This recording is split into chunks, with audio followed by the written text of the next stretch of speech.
말씀 보도록 하겠습니다. 말씀은 창세기 18장입니다. 창세기 18장 16절에서부터 33절까지 말씀입니다. 하나님께서는 99세 된 아브라함에게 나타나셔서 할례 언약을 맺으셨습니다. 하나님께서 할례 언약을 행한 이유는 아브라함이 하나님을 믿지 않은 결과입니다.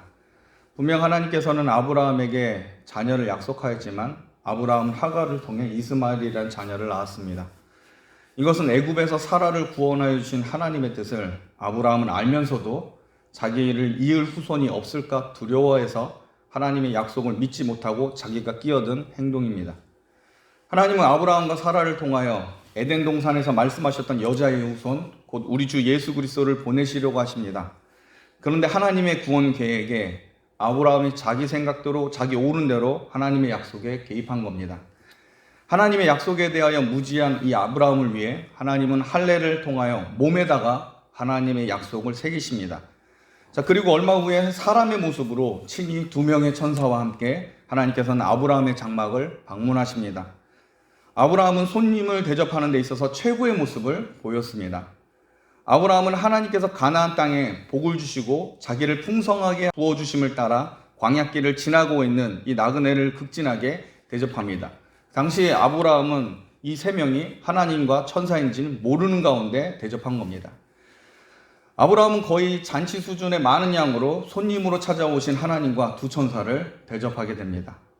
아브라함은 하나님께서 자기를 찾아오신 줄은 알지 못한 가운데 귀하게 섬긴 겁니다. 아브라함의 이 섬김을 받으신 하나님께서는 아브라함에게 1년 뒤에 사라에게 아들이 있을 것이라고 선포하십니다. 자, 창세기 18장 16절부터 보도록 하겠습니다. 18장 16절 우리 한 목소리 같이 한번 읽겠습니다. 그 사람들이 거기서 일어나서 소돔으로 향하고 아브라함은 그들을 전송하러 함께 나가니라. 아브라함은 하나님과 2 천사를 대접하고 동행하면서 이제 배웅을 합니다. 특별히 16절을 보면 소돔으로 향하고 라고 되어 있는데 히브리 성경에서 이 문자적으로 이것을 번역하면 그리고 그들은 소돔 얼굴들 위로 내려다 보았다라고 해석할 수가 있습니다. 하나님은 아브라함과 함께 어디까지 갔느냐? 바로 소돔이 내려다보는 곳까지 멀리 함께 배웅한 것으로 볼 수 있습니다. 실제로 아브라함이 머문 이 헤브론 지역은 소돔과 고모라 지역보다 굉장히 높은 지대에 있습니다. 하나님께서는 추악하고 더러운 땅이 되어버린 이 소돔과 고모라를 향해서 분노의 눈길로 지금 내려다보고 계신 겁니다. 이곳에 2 천사 그리고 아브라함이 함께 있었습니다. 18장 17절부터 19절까지 이렇게 기록되어 있습니다. 여호와께서 이르시되 내가 하려는 것을 아브라함에게 숨기겠느냐? 아브라함은 강대한 나라가 되고 천하 만민은 그로 말미암아 복을 받게 될 것이 아니냐? 내가 그로 그 자식과 건속에게 명하여 여호와의 도를 지켜 공의와 정의를 행하게 하려고 그를 택하였나니 이는 나 여호와가 아브라함에게 대하여 말한 일을 이루려 함이니라. 하나님께서는 소돔과 고모라를 향해 자신의 심판에 대해서 이 심판 계획에 대해서 아브라함에게 알려주십니다. 그리고 그 알려주신 이유에 대해서 18절과 19절에 하나님께서 말씀해 주십니다. 바로 하나님께서 아브라함에게 공의를 행하시는 자신의 사역을 알리신 이유로 이 아브라함은 강대한 나라가 되고 만민이 아브라함을 통해 복을 받게 될 것이고 아브라함의 후손들이 하나님의 도를 지켜 정의를 행하도록 아브라함을 택하였기 때문이라고 본문은 얘기하고 있습니다. 18절과 19절을 보면 하나님께서 아브라함에게 이전에 약속하신 모든 내용들이 다 포함되어 있습니다. 창세기 12장에 하나님은 하란에서 아브라함에게 나타나서 복을 약속해 주셨습니다. 또한 창세기 15장에서 하나님은 아브라함과 횃불 언약을 맺으시면서 하늘의 별과 바다의 모래 같은 허다한 나라와 민족 후손을 약속해 주셨습니다. 그리고 아브라함의 후손들이 하나님의 말씀에 순종하고 하나님의 정의를 실행할 것이라고 말씀하십니다. 그러므로 하나님의 어전회의에 참여할 자격이 있다라고 하나님은 말씀하신 겁니다. 근데 여러분 18절과 19절에 이 언급된 약속은 아직 성취되지 않은 겁니다. 당시 아브라함은 자식이 없었습니다. 그럼에도 하나님은 나의 약속은 미래에 앞으로 확실히 성취될 것이기 때문에 이 일을 위해 택함을 받은 이 아브라함을 자기의 어전회의에 참여케 하신 겁니다. 본래 아브라함은 하나님의 어전회의에 참가할 어떤 자격도 없습니다. 오직 하나님의 은혜로운 택하심만 아브라함에게 하나님 존전에 참가할 자격을 부여받게 됩니다. 여러분, 하나님의 어전회의는 불완전한 인간의 회의와 다릅니다. 전지전능하신 하나님께서 말씀하시면 그것은 결정된 것이고 이루어질 수밖에 없는 신적 권위를 가지게 됩니다. 하나님은 누구에게 조언을 듣거나 물어가면서 자신의 사역을 이루시는 분이 결코 아닙니다. 그런데 그 놀라운 자리에 지금 이 아브라함을 참여케 하신다는 겁니다. 하나님의 선포와 이에 대해서 순종하는 반응만이에요. 원래 하나님의 어전 회의에 있을 뿐입니다.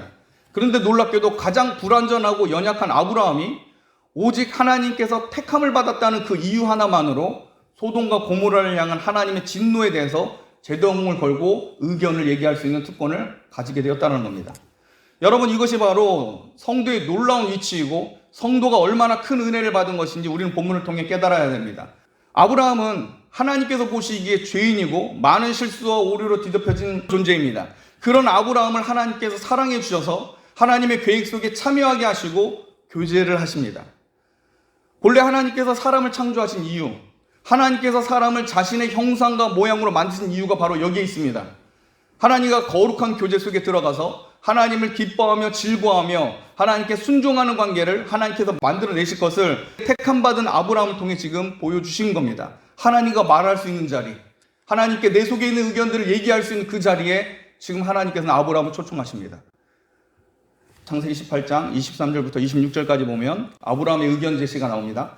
아브라함이 가까워 나아가 이르되 주께서 의인을 악인과 함께 멸하려 하시나이까? 그 성 중에 의인 50명이 있을지라도 주께서 그곳을 멸하시고 그 50 의인을 위하여 용서하지 아니하시리이까? 주께서 이같이 하사 의인을 악인과 함께 죽이심이 부당하오며 의인과 악인을 같이 하심도 부당하니이다. 세상을 심판하시니까 정의를 행하실 것이 아니니까? 여호와께서 이르시되 내가 만일 소돔 성 가운데서 의인 50명을 찾으면 그들을 위하여 온 지역을 용서하리라. 여러분, 아브라함이 소돔과 고모를 향한 하나님의 심판 계획을 듣고 자기의 의견을 하나님 앞에 감히 아뢰고 있습니다. 하나님께서는 지극히 큰 은혜로 아브라함이 말할 수 있도록 허락하셨습니다. 그런데 여러분, 아브라함의 태도가 하나님 앞에 바르지 않음을 우리는 본문을 통해서 보게 됩니다. 18장 23절부터 26절까지 보면 멸하려 하시나이까? 하나님을 향해서요. 용서하지 아니하시리까? 부당한입니다.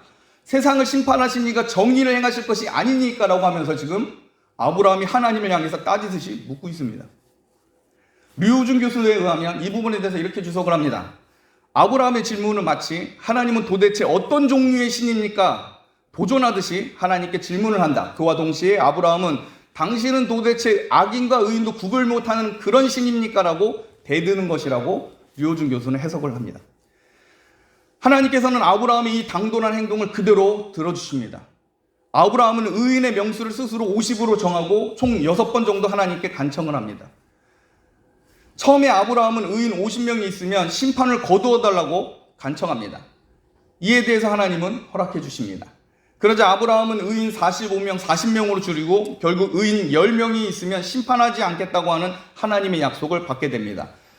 50명에서 10명으로 되어지는 과정 속에 아브라함의 톤이 점점 낮아집니다. 처음 3번까지는 굉장히 당돌한 부분으로 하나님 앞에 대들듯이 얘기하지만 점점 하나님에 대해서 주저함을 가지고 하나님의 마음을 알아가는 모습을 본문을 통해서 보게 됩니다. 아브라함은 하나님의 심판에서 소돔과 고모라 성 사람들을 중재하는 역할을 하지만 결국 소돔과 고모라 성은 자기들의 이 더러운 죄악으로 인해 하나님의 심판을 받게 됩니다. 이 말은 소돔과 고모라의 그 많은 사람들 중에 의인 10명도 없었다는 것을 의미합니다. 수천 명의 사람들이 소돔과 고모라에 살고 있었지만 의인 10명이 없었습니다. 자, 그런데 한 가지 의문이 드는 부분이 있습니다. 본문에서 나오는 의인은 과연 어느 정도 수준에 있는 사람인지 한번 생각해 볼 필요가 있습니다.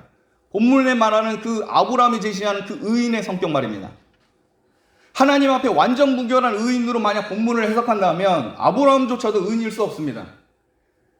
성경은 모든 사람이 하나님 앞에 죄인이고 의인은 하나도 없다라고 선포합니다. 그러므로 소돔과 고모라 성의 구원과 심판에 대해서 바로 이런 의인을 논하는 것이라면 그 의인을 논하는 것 자체가 무의미합니다.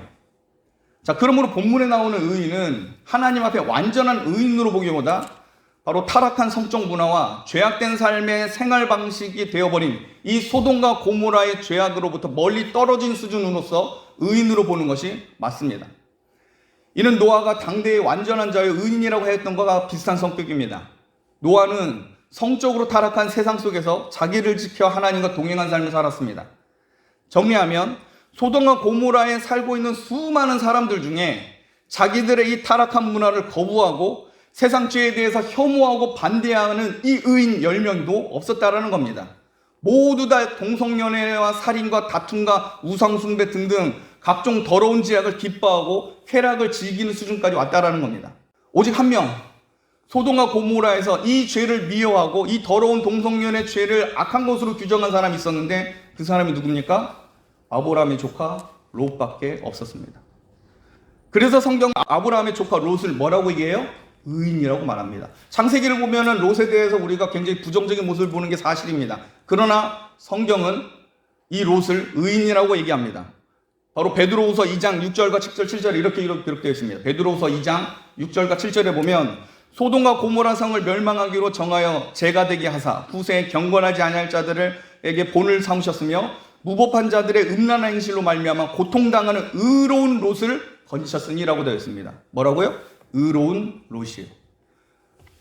사도 베드로는 의로운 롯이 소돔과 고모라 성에 있는 음란한 삶으로 고통당하고 괴로워했다라고 말합니다. 말씀을 마치겠습니다. 하나님께서는 아브라함을 자신의 어전 회의에 동참시켜 주시고 아브라함의 소리를 들으십니다. 이것은 오늘날 하나님께서 세상 역사 속에 주님의 교회와 성도의 기도 소리에 귀를 기울이시는 것과 같은 원리입니다. 하나님은 교회와 성도의 소리를 들으시는 것을 믿으시길 바랍니다. 아브라함은 하나님을 향해서 정직하게 자기의 생각을 고백합니다. 하나님은 어떤 신이십니까? 과연 정의를 행하신 분이십니까? 라고 솔직하게 얘기했고 하나님은 그것을 들으셨습니다. 물론 아브라함의 뜻대로 움직이시는 분은 아니십니다. 그러나 들으시고 설득하십니다. 하나님은 교회와 성도의 소리를 들으시고 이 역사 속에 자신의 계획을 알려주십니다. 이 위치는 그 어떤 왕들도 권세가도 들어갈 수 없는 오직 택함받은 주의 백성들에게만 허락되어진 하나님과의 교제입니다. 왕 대신 하나님과의 교제에 여러분 즐거움으로 참여하십시오. 하나님은 여러분들의 정직한 소리에 귀를 기울이시는 분이십니다. 아브라함이 비록 하나님에 대해서 오해하고 하나님께서 정의를 실현하는 데 있어서 처음에는 불신하는 태도를 보였지만 의인 10명이 있으면 심판을 거두겠다고 하신 이 하나님 말씀에 하나님의 정의가 사랑을 기반으로 하고 있음을 깨닫고 아브라함은 하나님을 더 잘 믿게 됩니다. 일단 여러분, 하나님께서 심판하시겠다고 작정하셨으면 그럴 만한 충분한 이유와 근거가 합당하다는 사실을 우리는 인정해야 합니다. 하나님은 전지전능하신 분이고 선과 악의 기준이 되시는 분입니다. 자기들의 죄악에 혐오감을 가진 자 의인 10명도 없을 만큼 타락한 도시에 대해서 하나님은 참고 기다리셨습니다. 그리고 아브라함을 통해 북쪽의 왕들로부터 소돔과 고모라 땅을 구원하여 주신 분도 하나님이셨습니다. 그럼에도 불구하고 깨닫지 못한 소돔과 고모라가 심판을 당하는 것은 정의이고 합당한 겁니다. 이것은 오늘날 세상도 동일합니다. 성경은 주님의 재림 전에 이 세상이 얼마나 하나님을 대적하고 복음 사역을 해방할 것인지 말하고 있습니다. 2000년 전에 성경에 기록된 대로 하나님의 판단은 옳았고 현재 진행되고 있음을 우리는 압니다. 그러므로 하나님의 말씀을 통해 하나님의 크신 계획을 알고 믿고 나아가는 여러분은 경외하는 심정으로 하나님께 순복하며 모든 일에 하나님의 주권을 인정하는 믿음의 성도들이 되시길 주님의 이름으로 축복합니다. 기도하겠습니다.